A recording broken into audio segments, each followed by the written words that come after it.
بسم اللہ الرحمن الرحیم۔ اسلام آباد فائلز میں ہم آپ کو خوش آمدید کہتے ہیں۔ آج ہم بات کریں گے انڈس واٹر ٹریٹی کے اوپر۔ بھارت نے یک طرفہ طور پہ نہ صرف انڈس واٹر ٹریٹی کو جو ہے سسپینڈ کیا، بلکہ اس کے ساتھ ساتھ اب اس نے آبی جارحیت جو ہے وہ باقاعدہ طور پر شروع کر دی ہے، اور پاکستان کا پانی جو ہے جو پاکستان کی طرف ڈاؤن سٹریم کی طرف آ رہا ہے اس کو روکنا شروع کر دیا ہے، اس کی ڈائیورژن دینا شروع کر دی ہے۔ اس کے تین بنیادی ایسپیکٹ ہیں اس پورے معاملے کے، اور تین ایسپیکٹس پہ بات کریں گے۔ ایک اس کا ہے کہ اس کے اوپر پاکستان کی ملٹری لیڈرشپ کہہ چکی ہے کہ اگر روکا جائے گا تو اس کے اوپر جنگ ہوگی۔ ہم اس کے جو ڈیفینس ریلیٹڈ یا ملٹری ریلیٹڈ ایشوز ہیں اس کے اوپر بات کریں گے۔ دوسرا کہ پاکستان کے پاس ورلڈ بینک کے پاس جو کہ اس کا گارنٹر ہے اس ایگریمنٹ کا، اس کے علاوہ ہم کہاں کہاں دنیا میں جا سکتے ہیں اور اس حوالے سے کیا موقف اختیار کیا جائے گا، کیا اس حوالے سے ہماری ڈپلومیسی ہوگی انٹرنیشنلی، اور تیسرا اس کے جو لیگل ایسپیکٹس ہیں اس کے اوپر بھی بات کریں گے۔ تو ہم شروع کریں گے ممتاز بھٹی صاحب سے کہ بھٹی صاحب، اس کا آپ ڈیفنس کی ڈومین میں اس پورے تنازع کو کیسے دیکھتے ہیں، اور کیا آپ فیوچر میں کیا کیا معاملات آپ سمجھتے ہیں کہ ہو سکتے ہیں پاسبلٹیز؟ دیکھیں، پہلگام تو ابھی ہوا ہے۔ یہ معاملہ جو ہے پہلے سے انڈیا اور پاکستان کے درمیان وجہ تنازع ہے۔ پہلے انٹرنیشنل فورم کے اوپر لے جایا گیا پاکستان کی طرف سے اس معاملے کو، جب ڈیم شیم انہوں نے بنائے۔ اب فائنلی پہلگام کے بعد انہوں نے اناؤنس کر دیا یک طرفہ طور پہ کہ ہم یہ بند کر رہے ہیں پانی، اور پوری دنیا میں اس کے اوپر بڑی ریزرویشنز ہیں، مگر پاکستان کی فوج نے اس کے اوپر یہ اعلان کیا کہ اس کو جنگی اقدام کے طور پہ لیا جائے گا، اور اگر پاکستان کا پانی روکا گیا تو اس پہ پاکستان جو ہے وہ پوری کارروائی کرے گا، فوجی کارروائی کرے گا۔ کل جو عرب نیوز کو ایک دیا ہے interview D G I S P R lieutenant Ahmed Sharif نے، اس میں بھی انہوں نے یہ بات دہرائی ہے کہ یہ جو پانی ہے اس کے لیے ہم کئی برسوں تک جو ہے بلکہ دہائیوں تک لڑیں گے۔ پاکستان ملٹری کا اس کے اوپر موقع بڑا کلیئر ہے۔ ہاٹ لائن کے اوپر جو گفتگو ہوئی ہے اب تک، ابھی کچھ دنوں سے رابطہ منقطع ہے، مگر طے یہ ہوا تھا کہ افواج جو ہیں ان کی تعداد کم کی جائے ایل او سی کے اوپر، اور انٹرنیشنل بارڈر کے اوپر ڈی ایسکلیشن کی طرف جایا جائے۔ مگر اس میں انڈیا کی طرف سے جو اناؤنسمنٹ آئی وہ بڑی کلیئر ہے کہ جی پانی جو ہے وہ بند ہی رہے گا۔ جو اناؤنسمنٹ کی گئی ہے وہ انٹیکٹ رہے گی، اور ہم آبزرو کریں گے کہ پاکستان دہشت گردی کے خلاف کیا اقدامات کرتا ہے، اس کے بعد اس پہ اوپر بات ہوگی۔ تو انڈیا پوری ڈٹائی کے اوپر اب تک ڈٹا ہوا ہے۔ سوال یہ پیدا ہوتا ہے کہ ان کے پاس ایک تو جو پانی، پاکستان کے پاس ملٹری آپشن ایک ہی ہے کہ وہ میزائل مارے یہاں پہ، اور ان کے جو دو مین ڈیم ہیں ان کو بگیار ہے اور وہ کرشن گنگا، تو دونوں کو مطلب یہ کوئی زیادہ دیر کی بات ہی نہیں ہے، اور پھر دوبارہ بناتے ہوئے آپ کو پتا ہے سال لگیں گے، 15 سال 20 سال۔ لیکن جو D G I S P R نے کل کہا ہے کہ شاید برسوں یا دہائیوں تک لڑیں گے، میرا نہیں خیال کہ یہ اتنا لمبا جائے گا معاملہ۔ یا تو انٹرنیشنل جو طاقتیں بیچ میں پڑی ہیں وہ اس مسئلے کو فوری طور پہ حل کروائیں گی۔ پانی 100% اب تک بھی وہ روک نہیں پائے ہیں، اب وہ ڈائیورشن لگا رہے ہیں پانی کے اوپر۔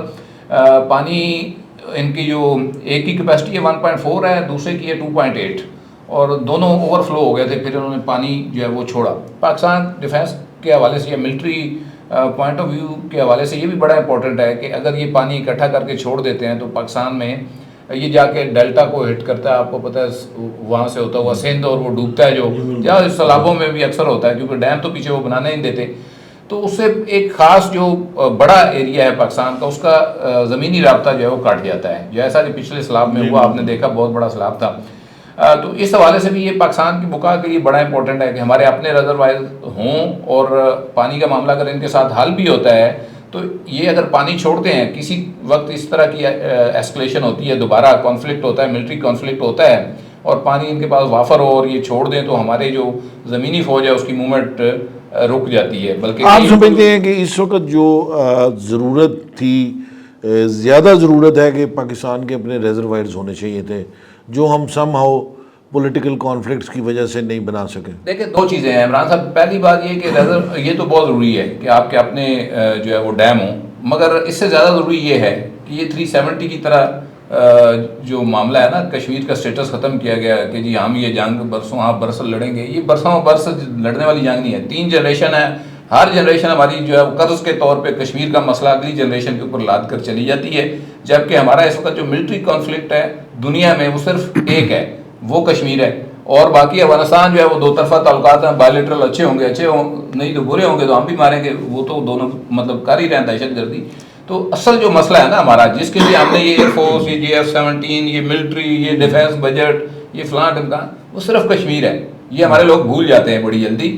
اور یہ جو جمعہ کھیلنا شروع کیا تھا پچھلی گورنمنٹ نے اور ملٹری نے، جو اس وقت لیڈرشپ تھی، انہوں نے ایک کمزور رسپانس دیا تھا 370 ہٹائی گئی تھی اور 35A کا. اور جب سٹیٹس ختم کیا گیا تھا، یہ جنگ پاکستان اور انڈیا کی اس وقت چھڑ گئی تھی، کیونکہ یہ بہت بڑا ایک میجر شفٹ تھا جس کے اوپر نہ دنیا بھی خاموش ہو گئی، پاکستان نے اچھی ڈپلومیسی بھی نہیں کی، اور پاکستان نے، ہم دیکھیں ہم ان کو کہتے ہیں جی سفارتی سطح پہ ہم آپ کے ساتھ ہیں، اخلاقی سطح پہ آپ کے ساتھ ہیں، تو وہ ہمیں عملی طور پہ اب ثابت کرنا ہے. اور یہ پانی کا جو معاملہ ہے، یہ ہمیں انہوں نے جواز دے دیا ہے کہ یہ جو لوگ پاکستان کے مطلب قائد اعظم محمد علی جناح صاحب فرما گئے تھے کہ شارک ہے کشمیر، تو وہ کسی وجہ سے کہہ کے گئے تھے نا. آپ کی شارک پکڑی ہوئی ہے انہوں نے، آپ نے چھڑوانی ہے، ملٹری مائٹ سے چھٹنی ہے. اگر آپ کہہ لیں کہ جی بالکل، یہ ملٹری مائٹس کے علاوہ یا اس کی جنگ کے علاوہ فی الحال اپیرنٹلی کوئی حل اس کا نظر نہیں آتا. خالد صاحب، کیا ہمارے پاس آپشن جو ہے صرف ورلڈ بینک ہے، یا ہم کہیں اور سے بھی کوئی ریلیف لے سکتے ہیں؟ انٹرنیشنلی کوئی فورم ایسا ہے جہاں پہ ہم جا سکتے ہیں اور انٹرنیشنل ریلیف لے سکتے ہیں اس حوالے سے؟ عمران صاحب دیکھیں جی، ایک تو ورلڈ بینک گرنٹر ہے سارے پروجیکٹ کا، کیونکہ سارا پروجیکٹ انہی کی نگرانی میں سائن ہوا ہے دونوں ملکوں کے درمیان، اور یہ بائیلیٹرل پروجیکٹ ہے، اس کو کوئی ایک ملک علیحدہ سے اس کو بند نہیں کر سکتا، نہ اس کو معطل کر سکتا ہے. جب بھی ہوگا دونوں ملک بیٹھ کر اس کا فیصلہ کریں گے. لیکن ہمارے پاس جو آپشن ہے سفارتی سطح پر بھی اور گورنمنٹ لیول پر بھی، سب سے پہلی بات ہے کہ اگر سیز فائر ہوا دونوں ملکوں کے درمیان، تو یہ پروجیکٹ اسی دن جہاں سے یہ معاملات خراب ہوئے تھے، اگر اسی جگہ پہ واپس جاتا ہے تو پھر یہ آٹومیٹکلی بحال ہو جائے گا جو معطل ہوا ہے. اگر امریکہ اور سعودی عرب اس پہ پڑھتے ہیں، مذاکرات ہوتے ہیں، تو یہ اسی جگہ پہ سیز فائر جائے. جیسے فوجیں واپس ہونا شروع ہوئی ہیں، اسی طرح یہ معاملات بھی واپس جا سکتے ہیں اگر اور زیادہ پریشر آتا ہے، کیونکہ پاکستان نے بھی دھمکی لگا رکھی ہے ملٹری ایکشن کی. اگر وہ نہیں ہوتا تو جیسے نیلم جیلم پہ انڈیا نے اٹیک کیا تھا، تو پاکستان بھی اس کے اوپر واپس اٹیک بغلیار پہ بھی کر سکتا ہے، کشن گنگا پہ بھی کر سکتا ہے. لیکن انٹرنیشنل لیول پہ ہمارے پاس آپشن موجود ہیں کہ ہم دونوں ملک آپس میں بیٹھ جائیں، دو طرفہ بات چیت کریں، اور اس کے بعد ملاقاتیں ہوں، مذاکرات ہوں. سیکنڈ آپشن جو ہے وہ ورلڈ بینک ہے، کہ ورلڈ بینک اگر آتا ہے درمیان میں تو ورلڈ بینک اس کی ثالثی کرے، وہی اس کا فیصلہ کرے. تیسرا جو ہے وہ نیوٹرل ایکسپرٹ کا ہے، کہ اگر نیوٹرل ایکسپرٹ بیٹھتے ہیں، جیسے کہ پہلے کشن گنگا کا اور ریٹل منصوبہ تھا جو اس کا فیصلہ کیا گیا تھا کہ نیوٹرل ایکسپرٹ بٹھا کر یہ فیصلہ کیا گیا تھا، اور انہوں نے جو فیصلہ کیا، انٹرنیشنل نیوٹرل ایکسپرٹ جو ہیں انہوں نے جو فیصلہ کیا تھا وہ منظور ہوا تھا. اس میں بھی پاکستان کو فائدہ ہے، کیونکہ پاکستان اس ایگریمنٹ کا حصہ ہے، ورلڈ بینک اس کا گرنٹر ہے. اگر انٹرنیشنل ایکسپرٹ بیٹھتے ہیں تو اس میں پاکستان کو ہی فائدہ ہوگا اور فیور ملے گی پاکستان کو.